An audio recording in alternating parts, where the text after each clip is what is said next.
Donc là, on va passer à la deuxième présentation. On est un petit peu en avance et c'est Marion Bouvier, donc responsable du pôle recherche appliquée et transfert au LNR, qui va nous parler des challenges analytiques, notamment la complexité des matrices. Elle travaille bien sûr avec Delphine et ça va être tout aussi intéressant de pouvoir l'écouter. Marion, c'est à toi. Merci, donc bonjour à tous. Donc, je vais vous parler moi de la détection des steaks dans les aliments. Et on va voir ensemble que c'est un véritable défi. Et puis dans un deuxième temps, je vous parlerai plus de l'optimisation des méthodes au sein du LNR et la démarche que l'on a. Donc pour commencer, au niveau de la détection, petit point.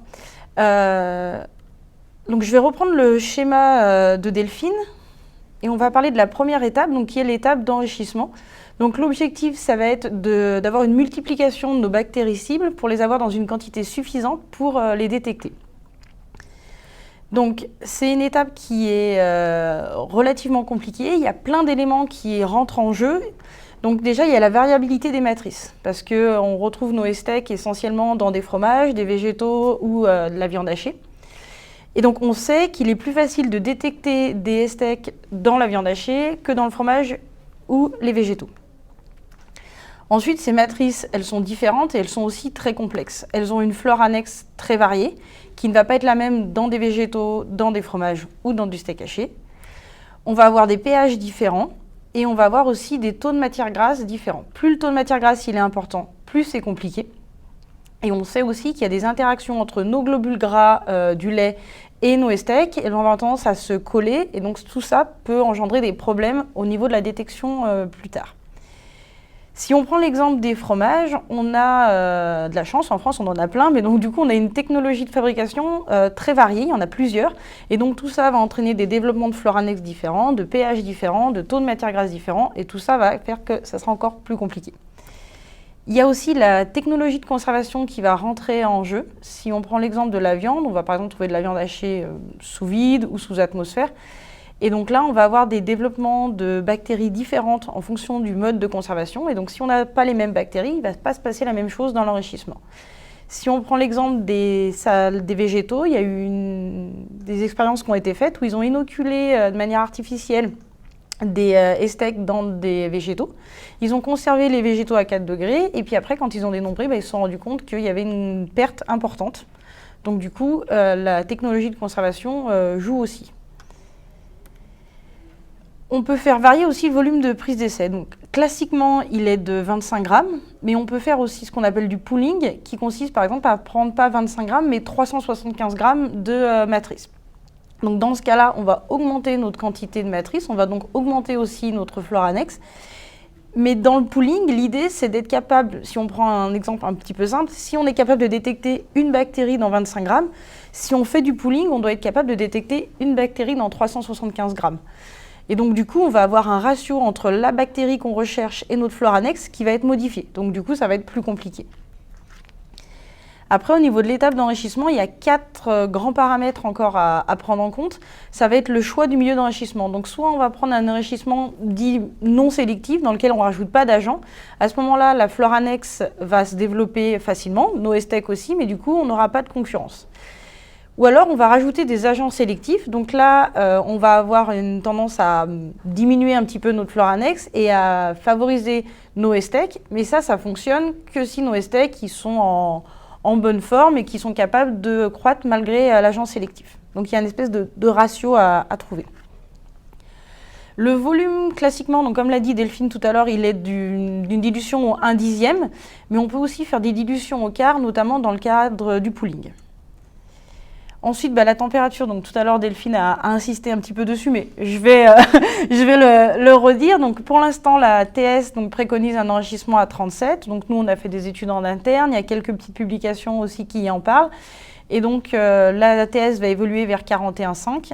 Et donc comme disait Delphine, 41,5, on va avoir une diminution entre guillemets de notre flore annexe et on va favoriser nos steaks. Et enfin, le quatrième paramètre de l'étape d'enrichissement, ça va être la durée d'incubation. Donc, on va dire qu'elle varie entre 6 et 24 heures. Ça va dépendre si on est en 25 grammes ou 375 grammes, de la méthode choisie, de la matrice qu'on analyse. Donc, cette étape d'enrichissement, pour résumer, l'objectif, c'est de développer les bactéries cibles en quantité suffisante pour qu'on soit capable de les détecter à l'étape d'après. Donc l'étape d'après, donc l'étape de dépistage, donc l'objectif, ça va être de détecter une suspicion de nos bactéries cibles dans le bouillon. Donc pour cela, on va réaliser d'abord une extraction d'ADN, donc soit de manière automatisée, soit de manière manuelle. L'objectif, c'est de récupérer l'ADN pour pouvoir l'amplifier par PCR et ensuite avoir un signal négatif, très bien, on s'arrête, ou positif. Et donc ça va nous permettre d'avoir une suspicion de bactéries cibles. Donc la première étape, c'est l'extraction d'ADN. L'objectif, c'est de récupérer l'ADN, mais tout en éliminant le plus possible nos inhibiteurs. Donc que ce soit le calcium, la matière grasse, les polyphénols. Et ensuite, la deuxième étape, c'est la PCR. Donc la mise au point de la PCR, elle est très importante. L'objectif, c'est d'avoir une spécificité et une sensibilité qui soient suffisantes. Et donc, en résumé, sur cette étape de dépistage, il faut qu'on arrive à amplifier suffisamment l'ADN cible pour réussir à avoir une suspicion de STEC. Donc suspicion de STEC, c'est-à-dire avoir des signaux EAE, STX et des signaux pour le top 7. Enfin, la dernière étape, c'est l'étape de confirmation. Pas la plus facile, si on peut dire.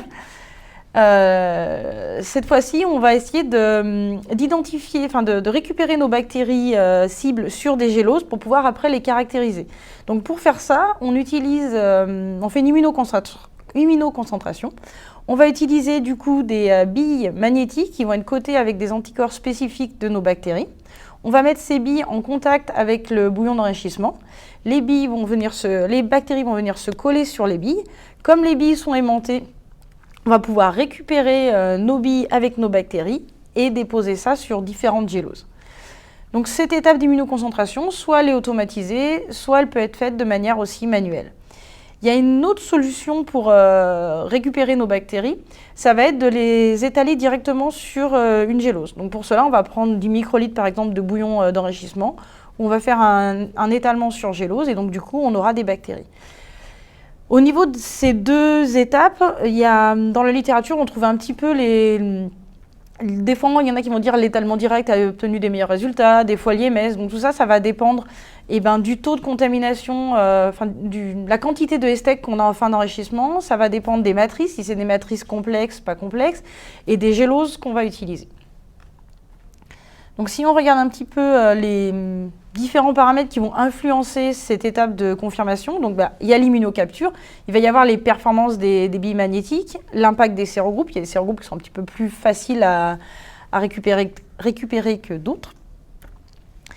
Il va y avoir le choix des géloses aussi. Donc il existe pas mal de géloses maintenant pour les STEC, donc il y en a dans lesquelles il va y avoir la présence d'agents chromogènes, qui vont nous permettre du coup de différencier nos STEC des autres bactéries. Donc si on prend l'exemple de 157H7, pour le coup il y a beaucoup de géloses qui nous permettent de le différencier. Là je vous ai mis l'exemple de la gélose MAX-CT, où du coup on a un moyen assez facile de se dire celle-ci il y a de grandes chances que ce soit une O157. Si on prend à côté de la gélose TBX, où là il n'y a pas de différenciation, elles sont toutes vertes, forcément c'est plus difficile. Et l'autre possibilité sur les géloses, ça va être de rajouter des agents sélectifs. Donc ça va être un petit peu le même principe qu'à l'enrichissement, c'est que l'agent sélectif va nous permettre de diminuer notre flore annexe et donc du coup de mettre plus en évidence nos STEC. Donc ça va modifier le ratio et donc du coup ça va nous aider à mieux retrouver la bactérie. Le problème, c'est que ces agents sélectifs, on ne sait pas dans quel état physiologique sont nos bactéries. Si elles sont dans un état donc, de viable non cultivable, ou si elles sont un peu stressées parce qu'elles viennent d'une technologie qui a entraîné un stress pour elles, elles vont avoir du mal à pousser. Et donc, du coup, on va peut-être passer à côté. Donc voilà, le choix des géloses, c'est assez important.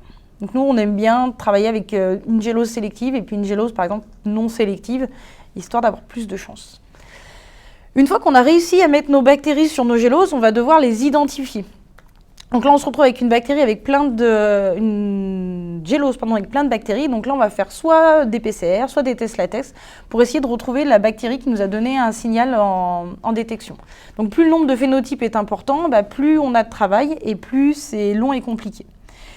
Donc du coup, la détection des steaks dans les aliments, c'est un véritable challenge. Donc si on repart de tout à l'heure entre le moment où on avait un aliment et le moment où on est capable d'avoir retrouvé une bactérie, on a plein de problèmes possibles. Donc c'est pas une étape facile. Et maintenant, on va voir l'optimisation des méthodes au LNR, donc la démarche qu'on suit. On va voir ça brièvement, la démarche qu'on a. Donc, tout d'abord, ce qu'il faut savoir, c'est que l'optimisation des méthodes, ça fait partie des missions régaliennes du LNR. Donc, on a bien le droit de le faire. Alors, la première chose qu'on fait, donc par exemple, s'il y a un industriel qui nous contacte, ça va être d'identifier les problèmes. Donc pour ça, on va faire en parallèle la méthode de référence et puis la méthode alternative pour identifier les étapes problématiques, pour savoir où on doit travailler. Donc ça peut être au niveau de l'enrichissement, parce qu'on a eu un nombre de bactéries cibles qui ne se développent pas assez. C'est peut-être au niveau de l'extraction d'ADN ou bien de la PCR parce qu'elle n'est pas assez sensible, par exemple. Ça peut être au niveau de l'immunoconcentration parce que la matrice interfère avec les anticorps. Ou ça peut être au niveau du choix des géloses, qui n'est peut-être pas le plus stratégique. Et donc, du coup, en modifiant peut-être le choix des géloses, on va peut-être augmenter nos capacités à retrouver les bactéries. Donc ça, on peut le faire soit sur souche pure dans un premier temps. Comme ça, on enlève la matrice, ça nous fait, entre guillemets, moins de problèmes. Donc soit sur des gammes avec des quantités connues de bactéries, soit on va inoculer expérimentalement des matrices avec des faibles quantités de STEC pour être le plus proche possible de ce qui se passe dans la vraie vie. On va pouvoir aussi réaliser des bouillons d'enrichissement avec des quantités connues de STEC. Donc, on fait un enrichissement, par exemple, de fromage d'un côté, et ensuite, cet enrichissement, on va l'inoculer avec des quantités connues. Ou alors, on travaille directement sur souche pure quand on est sur les géloses. Pour bien comprendre ce qui se passe, des fois, on va croiser les méthodes. On va prendre l'extraction du LNR, dessus, on va faire la PCR alternative. Ou inversement, on fait l'extraction de la méthode alternative et on passe la PCR du LNR. On peut faire aussi des dénombrements, donc soit après l'étape d'enrichissement, pour voir la quantité de bactéries cibles qui s'est développée, soit après l'IMS, pour voir la quantité de bactéries qui est récupérée. Donc, ça, on le fait soit parce qu'on a été contacté parce qu'il y avait un problème, soit parce qu'on veut modifier le protocole, rajouter une gélose par exemple, ou modifier la prise d'essai, modifier le bouillon d'enrichissement, ajouter un agent sélectif. Au niveau du dépistage, ça peut être l'ajout d'une PCR. Et au niveau de l'étape de confirmation, soit tester des nouvelles géloses. Cette étape de modification du protocole, c'est quelque chose qu'on fait aussi beaucoup nous en interne au LNR, pour tout simplement modifier notre méthode interne et toujours en progrès. S'il y a une nouvelle gélose qui est sortie, on a bien envie de la tester pour savoir si on pourrait aussi s'en servir. Donc, une fois qu'on a identifié les problèmes, nous, on va proposer des solutions. Donc là, il y a un temps d'échange avec l'industriel parce qu'il faut que les solutions qu'on propose, elles soient compatibles avec la politique de l'entreprise, le workflow aussi. Après, on va mettre en œuvre du coup plusieurs protocoles, donc soit juste un protocole, soit plusieurs protocoles en parallèle parce qu'on veut tester différentes températures, différents volumes. Ces essais, en fonction de la demande, soit ils seront réalisés sur souche pure, soit sur des bouillons avec des quantités connues, soit sur des matrices artificiellement contaminées.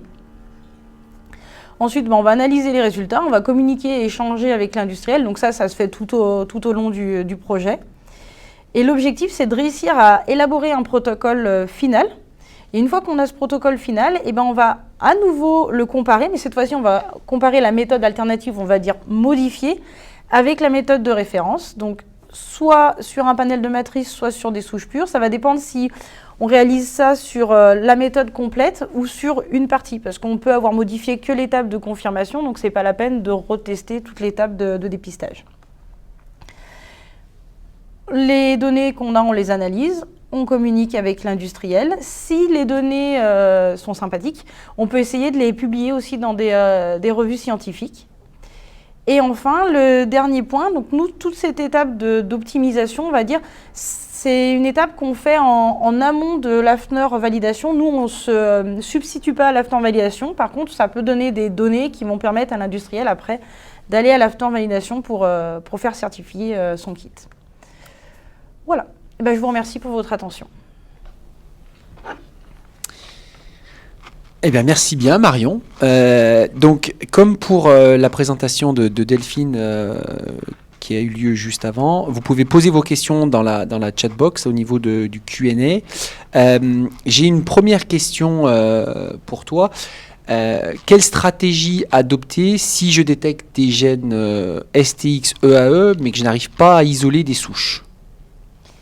Donc déjà, dans un premier temps, il y a le screening avec STX-EAE. Ensuite, on va rechercher les sérogroupes. Donc si on a les 3 signaux, à ce moment-là, on va lancer un IMS. Et il est possible qu'on ne retrouve pas les O26, par exemple, tout simplement parce qu'elles n'ont pas réussi à pousser. Donc on peut faire des subcultures aussi. On va réaliser un enrichissement supplémentaire et à ce moment-là, on va réisoler nos bactéries. Ça peut être une solution. Ok, merci.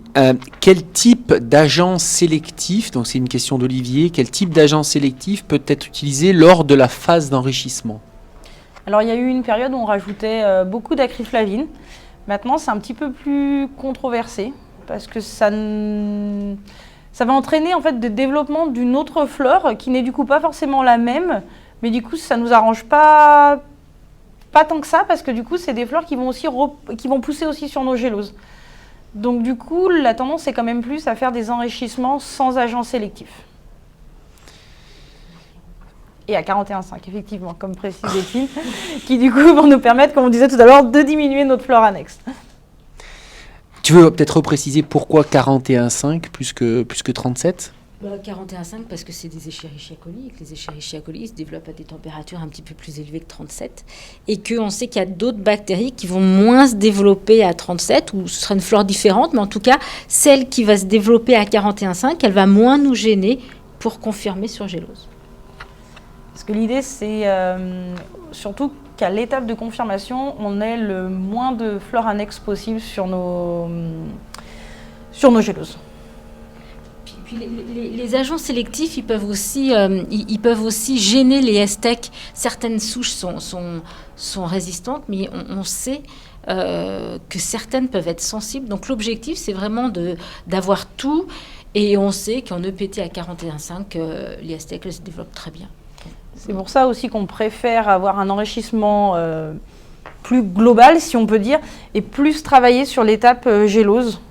Ce que je disais tout à l'heure, en ayant à la fois des géloses sélectives et des géloses non sélectives. Comme ça, si on est dans le cas d'une souche qui n'est pas très en forme, on aura plus de chances de la retrouver sur la gélose non sélective. Merci. Une question de Céline. Quelle est la proportion d'échantillons analysés non confirmés?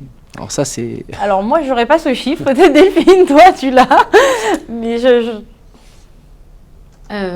c'est assez sérotype dépendant. On confirme plus facilement des souches qui appartiennent au sérotype 157H7 parce qu'en fait, il s'agit de souches qui ont des caractéristiques biochimiques qui nous permettent de bien les isoler.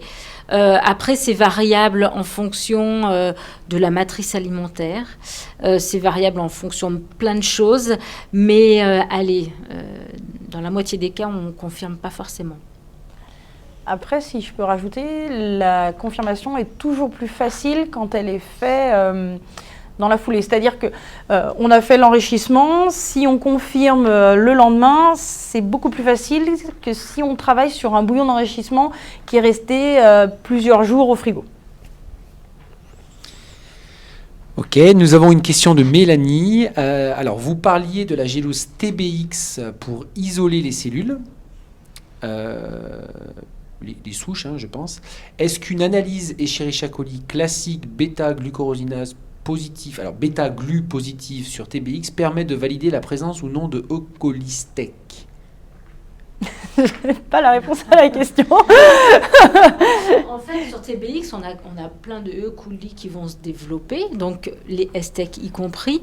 Mais pour être sûr qu'on ait bien un STEC, il faudra regarder ce qu'elle a dans le ventre, c'est-à-dire faire des PCR pour s'assurer qu'elle appartient bien au sérotype cible et qu'elle possède bien les gènes EAE et STX.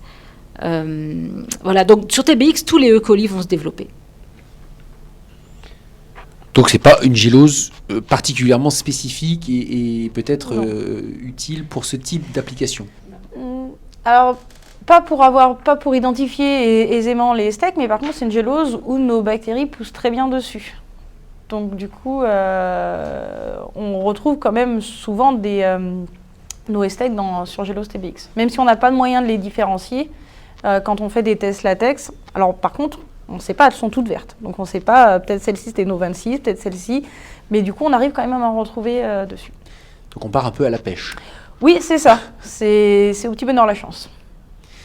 J'avais aussi une question qui était reliée à l'utilisation d'IMS dans les méthodes alternatives. Par rapport aux présentations qui ont été faites, qu'est-ce que vous en pensez, en fait, de l'utilisation d'IMS pré-PCR ? Donc, comme pour la méthode GDS. Non, mais par exemple, c'est-à-dire, on a cette volonté aujourd'hui en France d'aller rechercher le top 5 en priorité, puisque c'est celui qui est décrit comme étant, qui décrit les sérotypes étant pathogènes. Mais du coup, quelle est votre opinion là-dessus ? Le fait de réaliser une IMS et une PCR sur l'IMS, si c'est la question, voilà. Ça va nous permettre d'éliminer effectivement des signaux EAE, STX qui auraient été portés par d'autres bactéries qui n'appartiennent pas au top 7. Donc du coup, ça va éviter d'avoir un nombre de PCR important. Je peux compléter ? Bien sûr. De manière générale, appliquer une IMS avant la PCR ou après la PCR, quand on sait quel sérogroupe on recherche, ça nous permet parfois d'isoler plus facilement les souches cibles. Et nous, on se bat quand même en France pour essayer de garder ceci, parce qu'on sait que la spécification technique, la future norme, elle va plutôt vers, dans le bouillon, on ne recherche pas les sérogroupes et on va vers un isolement de toutes les souches STEC. Et nous qui travaillons sur des matrices qui sont peut-être un petit peu plus complexes que dans d'autres pays, on pense qu'il est très important de garder cette IMS et d'avoir une information sur le sérotype qu'on recherche, parce que, voilà, nous en tout cas en LNR, des fois on adapte un petit peu les géloses qu'on utilise pour confirmer.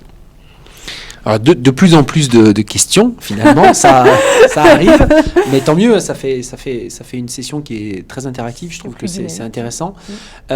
Pour question de Xavier, pour le sérotype O104H4 qui a été mis en cause en Allemagne, il me semble que le sérotype était EAE-.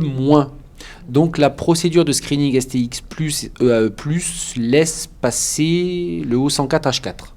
Oui, on passe à côté. Mais n'empêche que c'était exceptionnel. Et en Allemagne, alors qu'ils gèrent les souches E. coli STX+, ils sont aussi passés à côté. Voilà, on se base vraiment en France, et en France, et le guide des alertes se base vraiment sur les données épidémiologiques, et c'est un petit complément à Olivier Le Goff. Voilà, en France, on gère uniquement les souches qui appartiennent à ce top 5 et ces deux gènes. Parfois, il y a des exceptions, mais elles sont rares. Mais d'ailleurs, quel serait le risque, ça, c'est une question de Florent Brossat, ça. Quel serait le risque pour les filières si demain on adoptait une stratégie similaire à l'Allemagne ? Très clairement, les filières auraient du mal à faire face parce qu'on a des matrices alimentaires en France, notamment le fromage, mais la viande et les végétaux, où on détecte quand même beaucoup de signaux EAE et STX. Donc ça engendrerait... Si on ne faisait pas EAE, parce qu'en fait, il est question de ne pas faire EAE ni le sérogroupe, ça engendrait un nombre d'échantillons à confirmer beaucoup plus important, considérable, et les professionnels ne pourraient pas faire face. Et ça poserait aussi un problème au laboratoire, parce qu'il n'y a quand même pas beaucoup de laboratoires en France qui font de la confirmation, et donc on n'aurait pas assez de laboratoires en France pour faire de la confirmation. Et j'ai la faiblesse de penser que si on ne connaît pas le sérogroupe, on isolera moins bien. On a fait des travaux, hein, notamment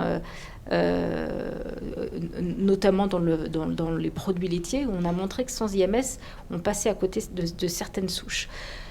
Donc on n'a pas vraiment intérêt à faire ça. Je rappelle juste qu'en France, on a un système où on fait énormément d'analyses. Donc ça, c'est très très bien. Alors que dans d'autres pays, il y a très très peu d'analyses qui sont faites. Et que si on allait vers un système comme ça, eh ben, on risquerait de faire moins d'analyses. Et donc on pourrait moins maîtriser quand même ce qui se passe dans les filières. Et ce serait un peu dommage.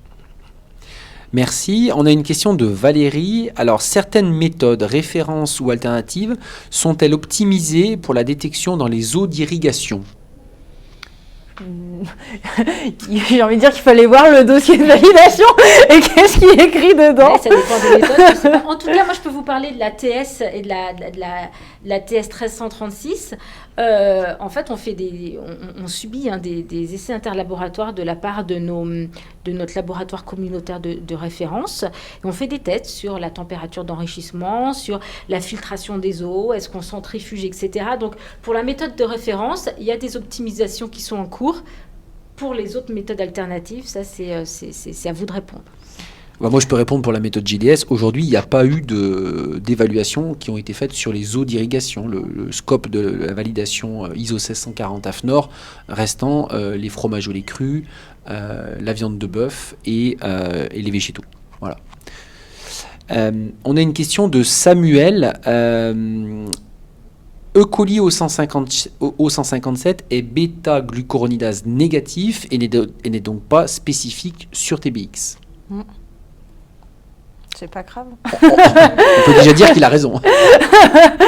Oui, mais c'est pas gênant. Alors, la couleur sur TBX quand c'est O157, c'est blanc. Voilà. Du coup, on le repère plus facilement. C'est pas gênant. D'accord, mais sachant qu'on est censé utiliser CT SMAC en parallèle. Non, dans la norme, alors dans la norme, c'est le TBX qui est obligatoire et en fait, on va vers utilisation de gélose complémentaires justement dans ce cas-là et voilà, d'avoir des géloses chromogènes qui sont basées sur d'autres principes, ça peut être complémentaire et intéressant. Bon, mais voilà, nous avons passé à peu près toutes les questions en revue. Je vais donc repasser la parole à Julien pour la dernière présentation du webinaire. Merci à tous.